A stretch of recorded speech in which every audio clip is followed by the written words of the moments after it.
Hi there, this is Dr. Kevin Geetson, and I'm going to talk a little bit about surgery to help breathe better through the nose called septoplasty with inferior turbinate reduction. So this is a surgery that is very common, and it's to help patients breathe better through the nose who've been struggling breathing through the nose, oftentimes despite different medications. So the septum is a wall that separates your nostrils. If you took your nose off, it'd be like a CD that would go in your computer, but it goes in vertically. It's as thin as a CD. It's made of cartilage in the front and bone in the back. And then turbinates are literally the size of little sausage links. They live inside your nose and they run front to back on the sides of the nose. And when that wall is deviated, it impairs the amount of room for air to flow. And those turbinates oftentimes are also contributing to reduced ability to have room for air to flow.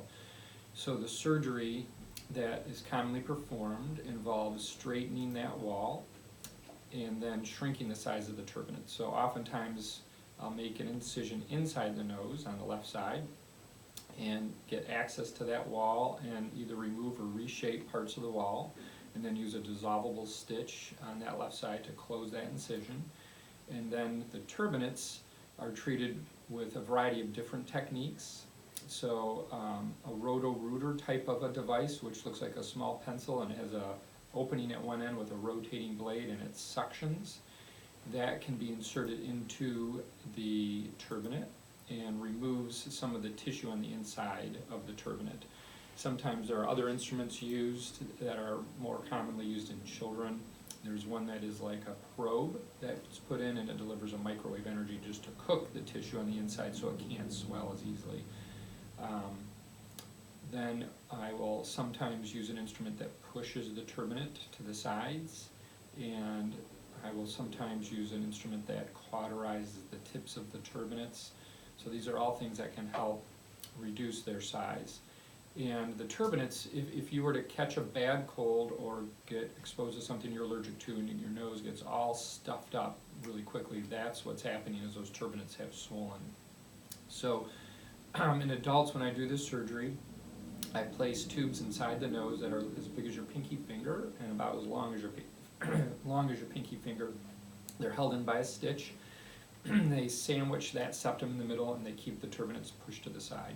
They allow air to flow, and you get instructions how to flush them out while you're healing. And they will stay in anywhere from 3 to 7 days. Usually I'll have patients on an antibiotic and then a pain medicine if they need it.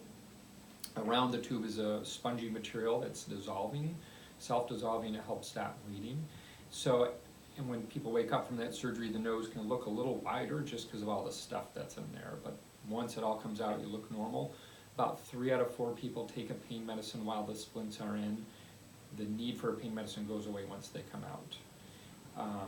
There can be some bloody discharge related to the surgery, so people go home from surgery with a gauze pad under the nose to collect discharge, and that can be replaced as needed. In some patients, and this is not common, but in some patients there's also a surgery done on the inside of the nostril to make more room. The healing process is essentially the same if you have that surgery, which is usually a nasal valve reconstruction, which I usually use a Z-plasty technique to do that. So I hope this is informative and helping you make decisions and understanding what this surgery is involved and what it's like. And typically the last thing to say would be the surgery is done while you are asleep. There's a breathing tube down to protect your airway so that if there's any bleeding, it doesn't go down into your windpipe. So patients are asleep for it. Usually takes about 45 minutes, and it's an outpatient surgery. You go home the same day, but someone has to drive you home. Okay, have a good day.